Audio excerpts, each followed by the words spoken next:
Hello, everyone, and welcome to this episode of the Higher Ed Geek Podcast, episode number 126, with Brian Moon of Sero Learning Assessments. So this is a really fascinating conversation focusing on concept mapping as a way to assess students' learning and development, track it, organize it, and make sure that it is heading in the right direction, see how these students compare to their peers. So really unique stuff, nothing we've really explored on the show yet so far, but really appreciate Brian and his team reaching out to chat about it for the show for this episode. And they just are doing some really interesting work. So definitely go check out their website, linked in the description of the episode, as well as their conference and podcast and the book that Brian helped to co-edit and write, all in the show notes for this episode. Definitely keep the conversation going with Brian and the team there at Sero if you are so inclined. And as usual, always want to give a shout out to our merch store and to our Patreon. If you want to have ways to help support the show, it is much appreciated. But if nothing else, I appreciate you for listening to this episode, number 126 with Brian Moon. All right, so we are here getting ready to explore something that I don't think we've ever really come close to touching on the podcast. So I'm super excited to have some quality time and space here to explore some things, more of the cognitive side of students' experience in higher ed and the tools and ways and methods that we use to measure that. We'll just get right to it because I want to make sure we have plenty of time to explore what I think will be a very nuanced topic. But we'll start it as we always do. Brian, if you want to introduce yourself and give a brief overview of your professional journey and how you got to be where you are today. Sure. Thanks, Dustin. And thanks for having me. My name is Brian Moon. I have two hats that I wear. One is as the Chief Technology Officer for Paragean Technologies, and another is actually the President of Sero Learning Assessments. I've had Paragean Technologies as my consulting and research and development company for going on 14 years, actually. And we focus on expertise in naturalistic decision making.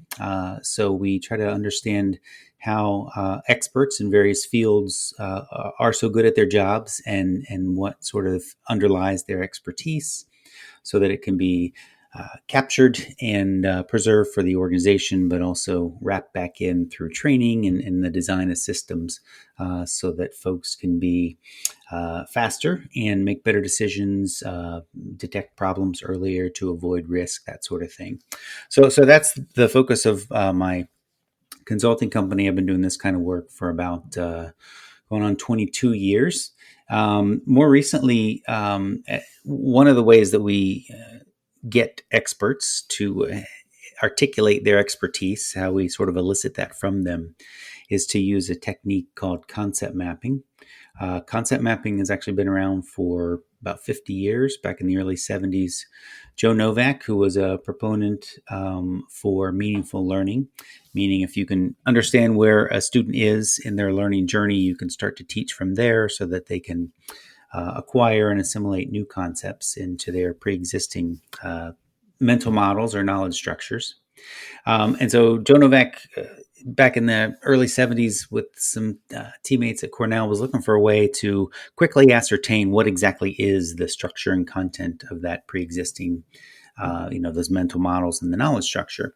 They went through a couple variations doing interviews and that sort of thing, but found them all to be, while insightful, somewhat inefficient. It's kind of hard to sit down with each student and interview them, right? So they were looking for a kind of an efficient way to quickly get both the content and structure of someone's mental model.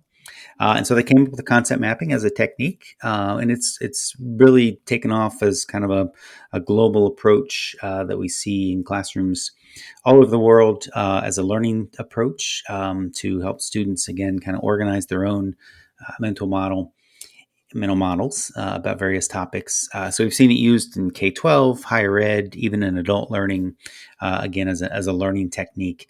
And in the past couple of decades, there's been a lot of interest in it as an assessment technique, because if you think about it, really what you're trying to do up front is assess what that mental model is. You can also then see, as students go through learning experiences, how that mental model might change over time. And so I got into concept mapping when I first started this work about 20 years ago, again, as a technique to help experts articulate what are their mental models. What does an expert mental model look like in the domains that I work in, which has been everything from nuclear engineering to pet food production to various uh, missions that the military does, to intelligence analysts and healthcare and lots of different domains. But the focus is always on that cognitive piece of their work. What makes experts, what enables them to make better decisions faster and to make sense of their environment.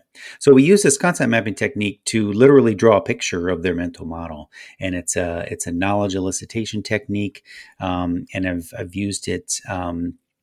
In those domains to provide kind of an explicit picture, give the experts something that they can react to, and when they talk through their expertise, we're creating these concept maps on the fly with them. And so it does give them something to react to. It kind of externalizes their mental model, makes it something concrete that they can react to. So this is more of an applied use as opposed to the more educational use I just explained earlier. And so applied concept mapping is something I've been doing professionally for quite some time, and wrote a book with Joe Novak, who started concept mapping 50 years ago.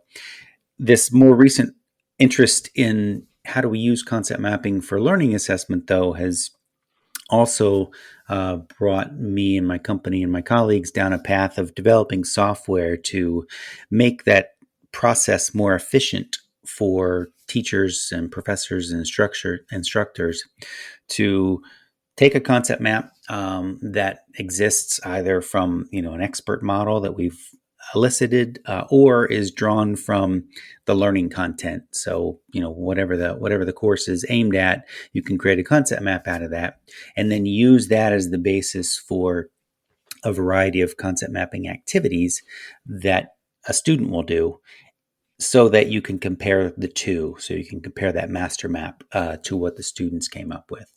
And so to sort of get to the professional journey in terms of where we're currently at, we've been developing Sero as a learning assessment software tool for about 7 years now, actually, and we've been funded through the Department of Defense, actually, to develop Sero as a software tool, a cloud-based capability to, again, make this whole process of concept mapping for learning assessment more efficient, more interactive, and to kind of build out a whole tool suite for people who are interested in doing this kind of assessment, to give them the kind of support that they need to do it efficiently. That's really sort of a key target for us, is the efficiency factor. You could do concept mapping, of course, in lots of different ways, and everything from having students create their own on a piece of paper to using a variety of concept mapping tools that are out there to have the student create their own maps. So that gets you so far in terms of assessment, but in a higher education classroom, of course, you're going to have as many different concept maps as you do students, and so the efficiency of being able to go through all those maps and understand what the student's mental model is, and compare the students, across the student body, so the classroom, is also an important thing to do, to compare them all to a master map. These kind of comparisons give us a lot of efficiency in the way that we are able to introduce concept mapping into the classroom. So that's where we've been more recently. I still do some of the consulting work, but really a lot of focus lately on developing Sero and in having folks pilot test it for us in a variety of learning environments, to include a number of universities who are running pilots for us currently. Gotcha. Yeah, really interesting stuff, and I appreciate you sharing all kind of the context and everything. Because it's definitely, want to make sure that folks can have a good understanding of, even just what concept mapping is and just the kind of applied uses of it and everything. But I guess, within the higher ed setting with the Sero learning assessments and everything, it sounds like you're saying maybe just to give like an example and continue to just sort of flesh everything out, like, I imagine that maybe there's a use case for like a faculty to do sort of like pre and post assessments of their class to see kind of where everybody's starting out. And maybe it's like, oh, I need to spend a little bit more time on a particular, area of the class or something. And then you'd see maybe where everybody ends up after the class is over. Like, is that like fair to say, like that use case? Yeah, absolutely. That's definitely a target for us. Again, if you think about what I said about getting that upfront sort of view on where the students are, um, you can do that on the individual level, but for someone who's managing particularly a large class, you really kind of want to know trends, right? So where are the students strong, and where are they maybe showing some misconceptions in the way that they think about concepts and how they're related, where are there gaps in their understanding, so that exactly what you suggested, the attention, the learning activities, the feedback can be focused in those areas that they need help in, and so that's definitely a use case. So that upfront sort of diagnostic piece, where's the class at on this particular topic or subject matter. Certainly as a summative assessment as well at the end to understand how well the learning activities worked, and sort of what the learning level was. We also certainly see them as useful tools for formative assessment. So as students are engaged in the learning activities to do, checks on learning, or actually to clear up misconceptions.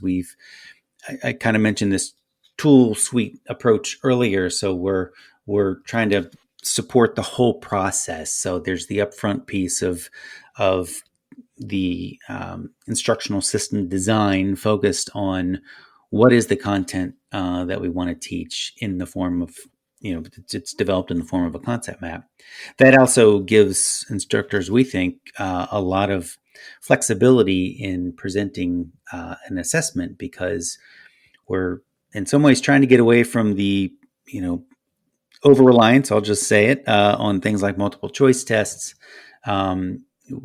especially sort of use of predetermined, assessment questions that may be drawn from the material, but our perspective is that folks that are teaching in higher education want a little bit more flexibility in being able to look, for instance, cross-disciplinary, right? So they want to have assessments that are focused on not just a particular topic or a subset of topics, but rather focused more in terms of being able to have the students incorporate a lot of different areas of knowledge. And so these concept maps are a way to build out against an overarching focus question, which could be, again, a very cross-disciplinary thing. So what we're trying to do is support that build-out process up front to set up the assessment, provide it to the students, give the students a scaffolded experience so that they understand what they're supposed to do in the assessment, which is really about taking those concept maps and either building based on the concepts and the relations that are provided, or we have another approach which kind of takes a concept map, which is, again, a hierarchical diagram of knowledge, and allows them to fill it in, to correct it, to extend it in a variety of ways, which really exercises a lot of different cognitive processes. It's not just a recognition test. It's not just a recall test. We kind of blend those two ends of the spectrum together.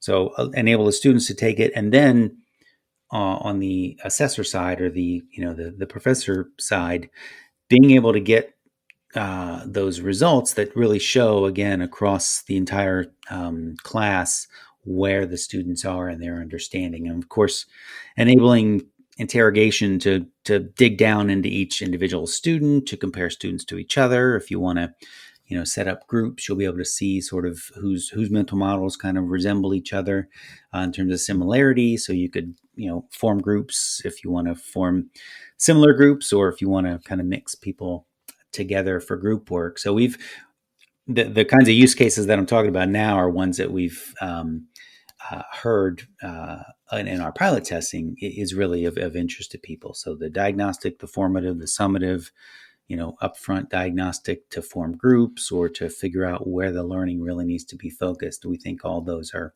ideal use cases for what we're building Sero toward. Yeah. Yeah. It's really great stuff. And I mean, just what you're mentioning too, like it is making, the experiences that feel as though they're just sort of like, I guess in my mind, just sort of like bygone conclusion, like, well, we got to do quizzes as multiple choice. That's just kind of like how we always do them. And it's like, there's a value in just being able to sort of like, okay, there's sort of like a very clear, like, this is this answer. It's kind of clear cut and all that. But like, I don't know, kind of what you're saying, like it's taking kind of best of both worlds of like different kinds of knowledge, making it more sophisticated. Like it sounds like, just aggregating it, making it, more palatable for the faculty member to sort of just keep an eye on, the learning development over time of their students and stuff like that. So just really fascinating stuff. And because I think there's just, a lot of people just like kind of want to work from like their gut or kind of shoot from the hip, like, and just sort of be like, oh, I'm sure everybody gets this, or like, oh, everybody did well enough on that quiz. Like, it's fine, like, but really taking a perspective to like, pull together those insights and use them to inform and shape how, you're running each of your classes. Cause like you said, like each person is unique. Each class you're going to have is unique, even though you're going to keep teaching the same course term over term. You'd want to try to contour around, where your students are at and, keep kind of just like a good, like kind of pulse check on, their understanding of concepts and doing that in a way that's again, a little bit more sophisticated. Yeah. I mean, our perspective is that, people who are teaching, they want to use these more advanced assessment and analytic techniques.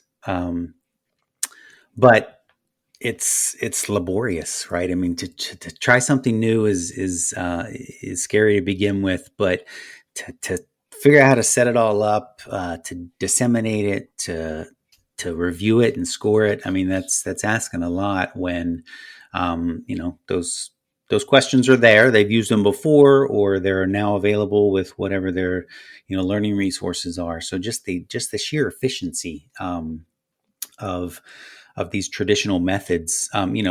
Multiple choice questions came about 100 years ago, and it's interesting to me. It's a little ironic, actually. Our current funder is the Army Research Institute, and the original sort of use of large scale multiple choice was in World War II from the Army.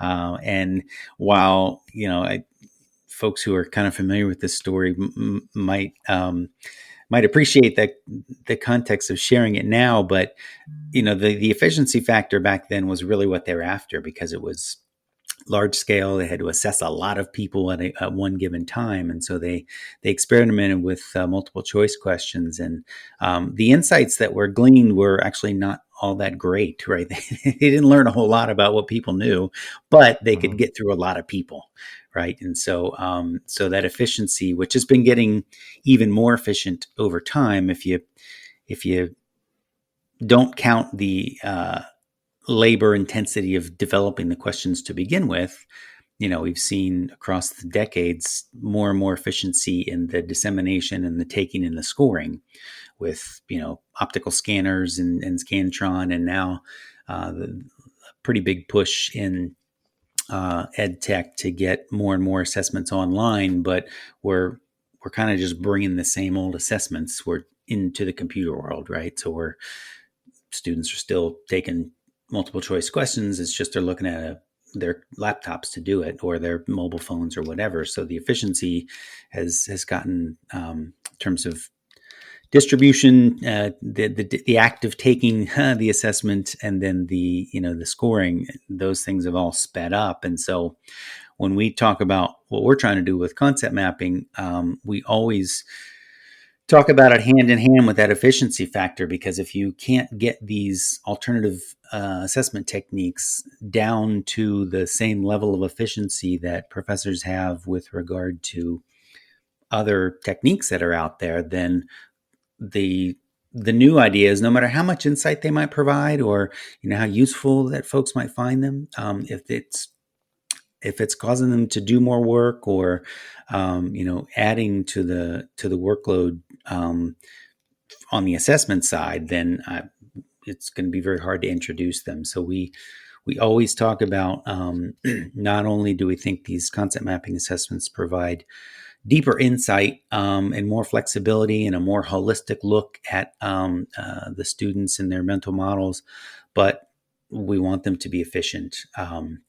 We want the labor, if you will, up front in terms of thinking about what do I want to compare students to in terms of a mental model or a model of a given knowledge domain. And so it's that upfront piece, just thinking about what's my focus question for this concept map going to be? What kinds of concepts do I want to introduce? How do I want to suggest that they're related to each other? So concept maps are, I guess I haven't really explained what concept maps are. I'm kind of assuming this audience knows, but they're semi-hierarchical diagrams of knowledge. So it's people often say, "Oh, I've seen mind maps," or that sort of thing. So it's in that sort of genre of diagram where you have concepts that are, very succinctly stated. And then in a concept map, the big difference between concept mapping and basically everything else is that you have a semantic relationship explicitly stated between the concepts, and in a particular direction. So we use lines and arrowheads to show which direction a relationship should be read. So if you have a concept and its relational phrase to another concept, that gives you a proposition, which is just a basic sort of statement of knowledge. And so a simple example would be sun revolves around Earth, right? So you've got your concept of sun and the fact that it revolves around Earth. I said it that way specifically because in Sero, we actually make use of those arrowheads because sun doesn't revolve around Earth. Earth revolves around sun. So you'd want, that arrowhead pointing from Earth to sun as opposed to the other way. Otherwise, that proposition is not correct. And so we focus a lot in Sero on correct propositions.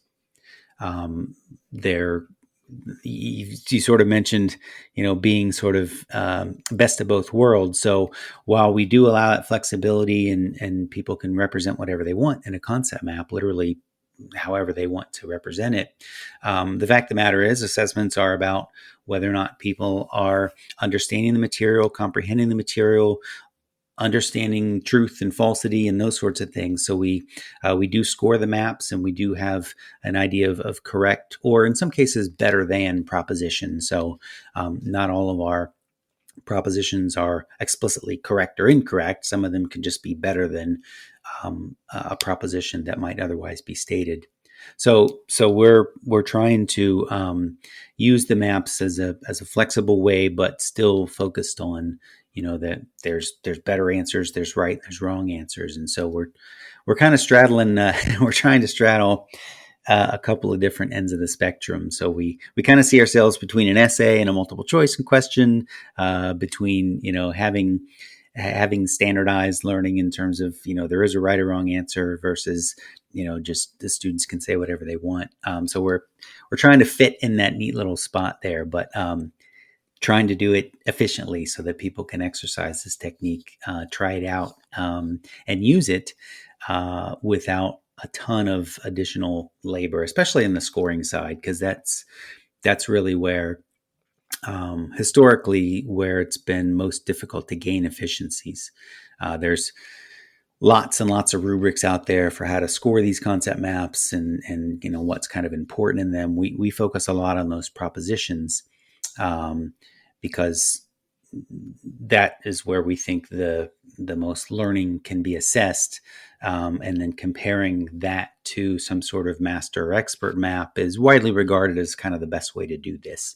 And so that's been our approach. And then we just have a bunch of ways for supporting the review of the student performance. So making it readily visible to see where students are struggling. It has been our focus because I keep coming back to that efficiency factor, but I'm pretty passionate about the idea that if we're introducing assessment techniques that require a lot of extra effort, they're simply going to lose out in the long run to the ones that are efficient. Uh-huh. Yeah, that's a good point. Yeah, I mean, just that broader point too of like, I think a lot over the last year, people have had to get out of their comfort zones and do new things and use new tools, and the things that will stick and remain are the ones that are easy to use, obviously, and just like intuitive and just sort of Right. work better in that way. But yeah, and I appreciate you taking a beat too, because I wanted to make sure we stop for a second to, kind of give a quick definition of concept mapping.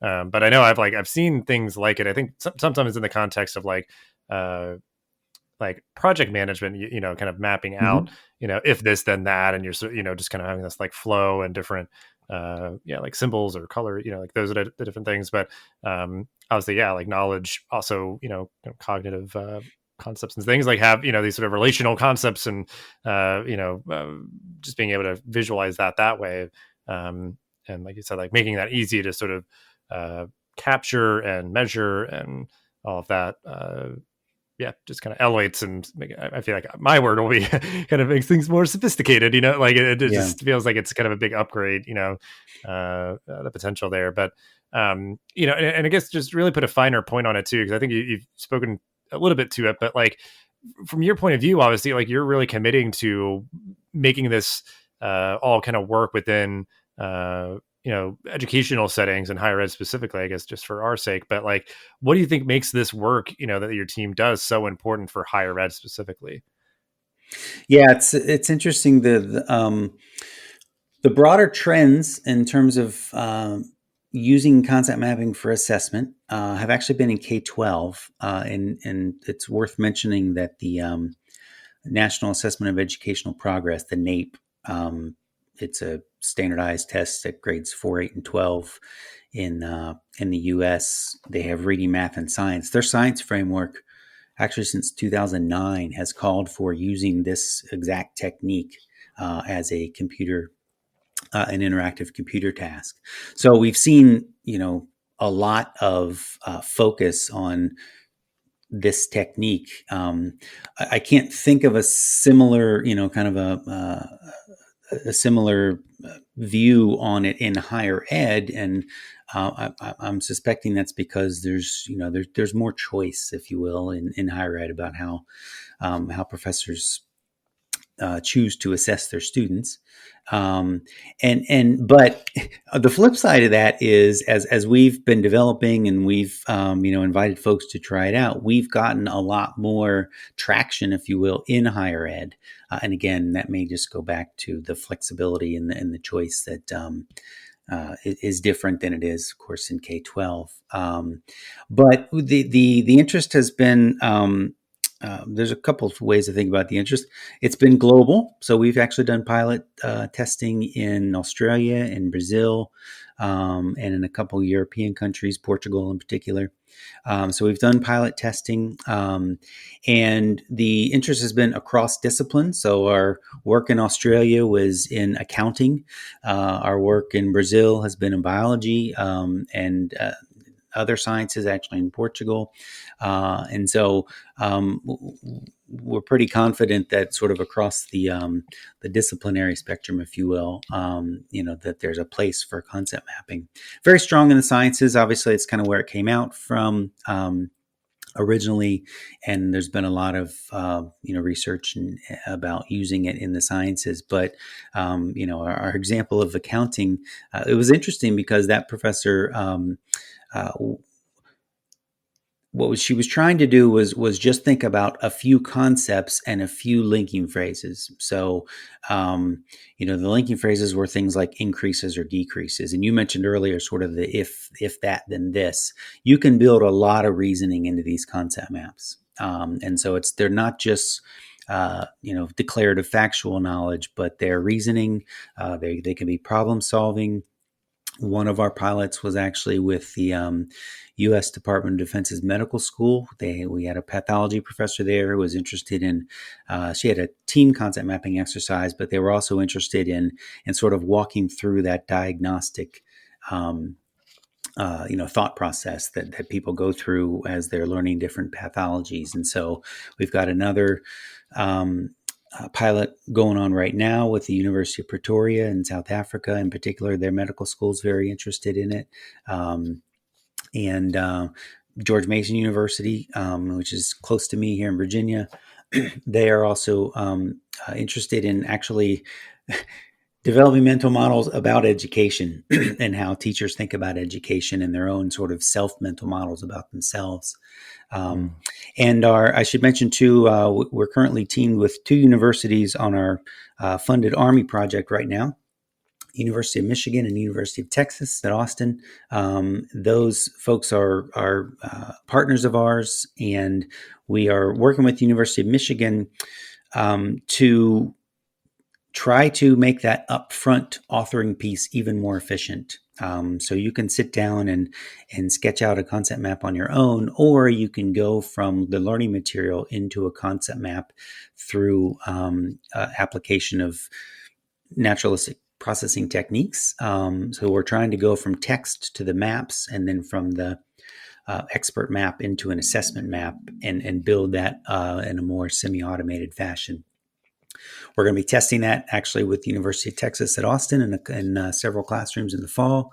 And then next year, actually with the Army in Army schoolhouses. So, that's a lot of projects for us in terms of thinking about where we can get traction. We have worked with a couple of K-12 school districts. There's one in Massachusetts in particular we've been working with, but really a lot of the traction has come from higher ed. And I kind of keep going back to this idea that it's in as much as things like security and other sort of bureaucratic hurdles may be in place for professors to use different tools. And as you mentioned, there have been a lot of new tools in the past year that people have tried out. That same kind of freedom to explore things and try different tools and techniques, I think is just not there in K-12.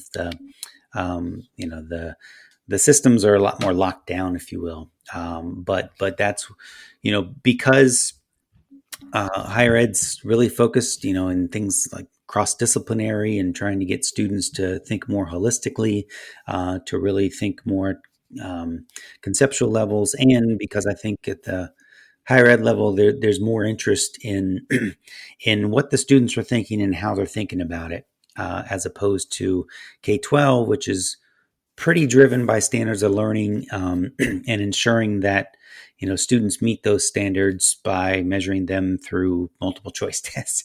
That's kind of the way that K-12, broadly speaking, works. And so I think the appeal in higher ed is to that, focus on student mental models and how they think holistically about problems and building their higher order thinking skills, how they're reordering things and how they're overcoming those misconceptions. That feels to me more of a higher ed focus. I know like a big thing too is I think just in like the use case I mentioned, it was sort of like project management, but like our focus when I went through kind of the exercise was like, because you mentioned sort of just like, how do people think about education, or, like there's different things where they're, you said it came up through something that's pretty kind of clear cut in the relationships of the different concepts and everything. But I think it could be a useful exercise for people to think about, like, what if we sat down and, it certainly can be informed by students, because you might sort of acknowledge like areas where, students hit friction or something. But like, what I'm getting at is like, what is sort of like the student life cycle, the student journey, the student experience. And you're sort of like mapping it out and seeing like, well, actually, like, this is way too many steps to just do this part of the process or something. Like they have to keep, checking in here, and students say like, here is where, the process sort of like falls apart, or, it was just thinking the idea of like retention and student satisfaction and all that. Like you could kind of like chart out this map and see where, and again, another word of the day, you're saying, efficiency a lot. Like you're just seeing like, wow, students have to really like kind of stop off and wait for somebody to help them. Like where are areas where maybe they could be more self-service on the part of the students, that they could just kind of, complete a form, submit it, and, they get what they need and do it on their own time, kind of more on demand. But obviously you just listed it off like, there's a lot of interest, a lot of demand, from institutions with this tool. And I think a lot of different use cases for it for sure. So I really appreciate you kind of just rattling those off there. But as we sort of like kind of crest over here, I'm just curious, with all that demand and things that you're seeing for this kind of methodology and everything, where do you see this work kind of going in the future? And again, as much as you can kind of just contour around like the higher ed setting, but it just seems like there's definitely some momentum kind of ramping up for you, with this work. I hope that's true. Like I said, we've been building Sero for a number of years now through a series of Department of Defense grants, and so we're sort of getting to the point now where we've got a very robust version with actually a lot of new features that are going to be coming out fairly soon, that have emerged from our different projects. So I mentioned our Army project already, which is really focused on building more automated support up front in the authoring piece. We've had another project that we're in our third year of for the Air Force. Their interest actually was in forming teams. So if you can quickly ascertain, from a group of people, what their mental models are with regard to whatever you're training on, you could form your teams around those differences and similarities in their mental models. And so each of these projects has given us an opportunity to sort of build out new aspects of what we can offer through Sero. And we're very much at the stage now where we are interested in getting the pilot data. So as people take Sero, try to implement it in these variety of use cases, what does that look like? What lessons are we learning? What kinds of features and desirements can we wrap back into the software? What value are people finding in the data? How efficient is it, right?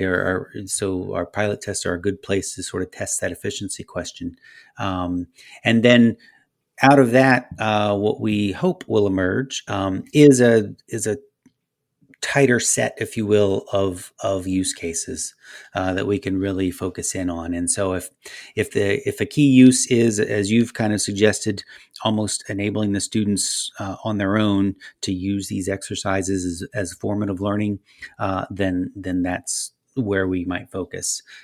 If the desire is more toward that upfront diagnostic to really get a picture of where the students are. I mean, if you think about it, first year students coming in, they've gotten through the acceptance process, but they're all coming in with different ideas and different understandings and comprehension of different subjects. And so, if their desire is early on that sort of diagnostic piece, then we can focus development there. If the goal is potentially to use these as summative in the sort of NAEP sense, to really use them at the end of a module or at the end even as a course, then focus could be there. Right now we're developing for all these use cases, and so what we're going to be looking for in the next 6 to 12 months is, can we coalesce around use cases that are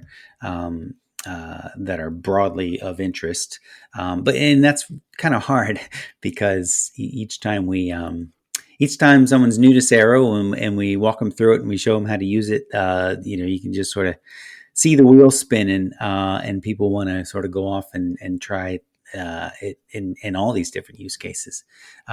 So we'll keep building for them all, but we're hoping to sort of find a place on the spectrum where Sero is particularly adept at getting at these higher order thinking skills in an efficient manner, and then using the results of these assessments. People can do different things, and that could be. And I'll just go through a short list of potential future development directions. But and you were kind of hinting at this, that there is a big map out there of here's my course and here's what I expect students to learn and understand over the course of my course. And so that gets laid out traditionally in a curriculum, right? And it's sort of the both in terms of the schedule, but also the resources and the activities that are envisioned. And so parallel to that, though, is this sort of gigantic mental model, if you will, of everything that someone could learn in the course. And so we have a vision where all of that could be represented in the concept map. Again, that's going to be a gigantic concept map, but you could take chunks, if you will, of that concept map and use them at different points within the course. Concept maps have been used for a long time as graphic organizers for curricula, so it's not that big of a stretch. But what we're talking about is also building the content part of the curriculum. And so, going down this path of more automation up front in the authoring will give us more opportunity to build out those larger maps. And we're still in development for building those algorithms and the natural language processing, but also thinking about things like security and how do we ensure that, especially in the summative cases, that students are having an experience that is theirs and only theirs. So how do we offset opportunities to game the maps or to cheat on the maps? So we think about those issues as well, but because the maps are potentially these large representations of what could be learned, there's a lot of opportunity in providing each test taker with an independent, individualized experience. So we think that through use of randomization and other techniques that we can kind of offset those possibilities. So these are all research development sort of directions for us. Our goal ultimately is to get Sero into the institutions where it can be most useful to people. So we're interested in individual pilot projects, but also launching in sort of big ways into universities. The University of Texas will be a nice opportunity for us to do that. And all these other places where we have pilots, we're certainly looking to launch them more broadly into the university, because that then gives us a whole nother level of capability where I don't now have to create all my maps all the time from scratch. I can beg, borrow, and steal from other people's maps, which is another nice thing about having your assessment content in map forms, is that I can borrow a whole map from you, or I can borrow a chunk of your map and use it in my map. So you can kind of, think of these things as Legos, and you kind of mix and match. But over time, ideally, then there's built up a corpus of maps that people can use and refine for their own specific purposes. So organizationally is where we ultimately want to get, because there's a lot more value when you're not the only person in the organization trying to do this sort of thing. Yeah, that makes a lot of sense. And I mean, it's something that I just that last kind of point that you're making, I think, is kind of alluding to sort of as you scale up, more people are using it and using it for a lot of different things. Something I've always just been geeking out about, over the past couple of years, is just the kind of network approach and benefits of that. To where if you kind of build that into the platform, and I've seen a lot of great ed tech tools doing this, where you can kind of say hey, everybody uses this templated version of, in this instance, a concept map to measure, biology 101 concepts or something, if it's kind of just traditionally there's, these things that students kind of need to know, and this is what we want to measure them against, and what we use. So it's you're saying it gives people that greater efficiency, and that you're using something that maybe a lot more people have vetted, have used, have refined, and those sort of things. So it kind of just obviously it has to reach a certain point of critical mass of usage and people creating things. So and it's we're going against literally a century of effort with things like multiple choice tests. So while we're always excited with our new opportunities, it's a big hurdle to get something new that is going to require people to change how they think about assessment, to spend the time to understand what it is we're capable of achieving with this approach, to try it out, to learn those lessons, to help us learn the lessons. There's an uphill battle just to introducing new approaches. One thing that I should also mention, since on your podcast, is we've been co-hosting a conference actually for the past couple of years called Beyond Multiple Choice. The title of the conference hopefully gives away the theme, but the idea is new e-assessment, new ways to do assessment, primarily through computers, although not explicitly, always through computers. But what advantages can we take in the computer environment that we simply don't have if we're doing paper and pencil or some other kind of assessment? What disadvantages do those introduce as well? But the focus really is on, kind of the future of assessment, the next generation of assessment tools and approaches, and trying to build a community practice around that idea because the overarching, as we've kind of already mentioned, the overarching entrenched, I guess is the word I'm looking for. Entrenched ways of doing assessment are supported by systems and tools, and lots of money and effort has gone into ensuring that we can have those things. But when you try to bring something like Sero into that ecosystem, there's a number of hurdles, and so we've tried to build this community practice because there's other folks out there like us who have very interesting ways to support different kinds of assessment. And so our conference started in 2018, kind of grew out of my experience in going to some other conferences and sort of seeing what the state of the art was, and especially some of the bigger conferences. They're thinking of state of the art in terms of assessment as, things like drag and drop. So you drag something from one part of the screen over to another part of the screen and you drop it in there and that's your answer. And so when they think about sort of next generation of assessment or innovation, it's pretty limited in terms of what's possible. And we think ours approach with Sero is pretty revolutionary in terms of what it is possible. But we can't necessarily very easily sort of live inside the systems that currently exist, things like item banks and those, even, in the learning management systems, your options for creating assessment questions are usually pretty limited. Ours is just such a very different thing that we kind of were figuring out, where do we fit here, and seeing that we don't really fit anywhere. We're kind of outside what the industry trends are. So that experience plus coordinating and meeting with some folks in the UK who have for a number of years been kind of driving this next generation of assessment tools led us to create a conference here in the US. We did it in 2018 and 2019. Those were in-person conferences here in DC, and we had a pretty good response. We had about 80 or 90 people at those conferences. We went online in 2020 for obvious reasons, and we had hundreds and hundreds of people. And so we are looking forward to our next conference, which will be in November. Our numbers going online, they just grew exponentially. So we're gonna stay online because we can reach a larger audience. You get more folks who want to see what the latest innovations are, and want to share the lessons of trying to implement them. Look out in terms of seeing what sort of policy issues might be driving or hindering growth and innovation and assessment. So folks can look out for that as well. You'll definitely see us there. We've been co-hosting and sponsoring since the start.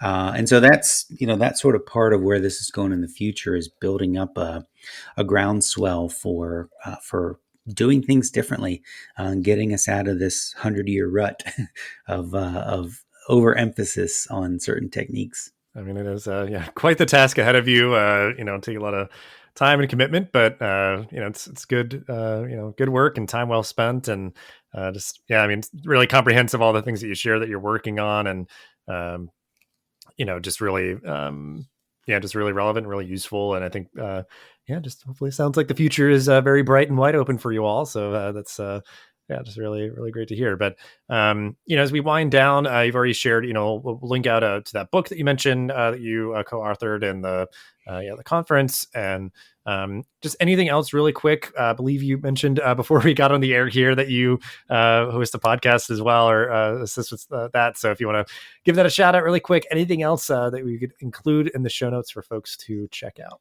Sure. folks want to see more about what we're doing with Sero, we're at serolearn.com. So that's SERO. Just as an aside, people always ask me where the name came from. So Sero is Latin for to join together. So we are joining together those concepts. So it's serolearn.com. And we've got resources there. Folks can go on and just see what the assessments actually look like from the student perspective. They can try it out. And then we do offer a 30-day trial as well for free, because folks need to try this out and see if what kind of ideas come to them. They can also reach out directly to me, particularly for folks who are really interested in launching a pilot program for them individually or their organization. My podcast is somewhat related.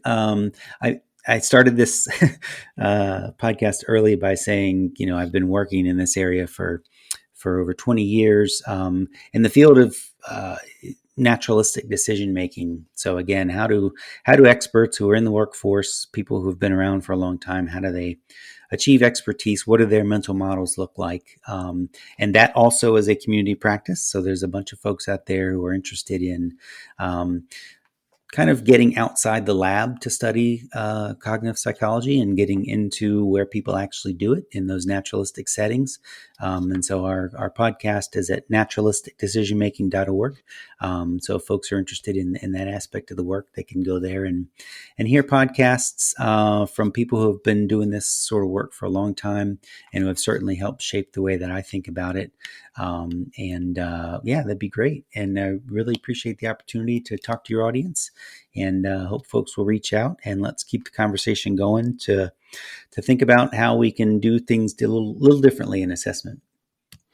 Yeah, absolutely. And I think for the sake of time, and just because that was such a beautiful way to end the episode, just a lot of great ways. And obviously, like you said, keep the conversation going, connect with you, and a bunch of other great stuff to check out in the show notes. But thank you so much for your time and all that you shared. I feel like this is a really comprehensive context and just a lot of great use cases for this kind of methodology and everything that, hopefully we'll be seeing and hearing a lot more of in the coming months and years and everything. So I appreciate you and your work and your time here. And just thanks again so much. Thanks, Dustin. Thanks for listening to this episode of the podcast. Make sure to rate, review, and subscribe so you never miss an episode. Thanks again for listening, and we'll see you in the next episode of the Higher Ed Geek podcast.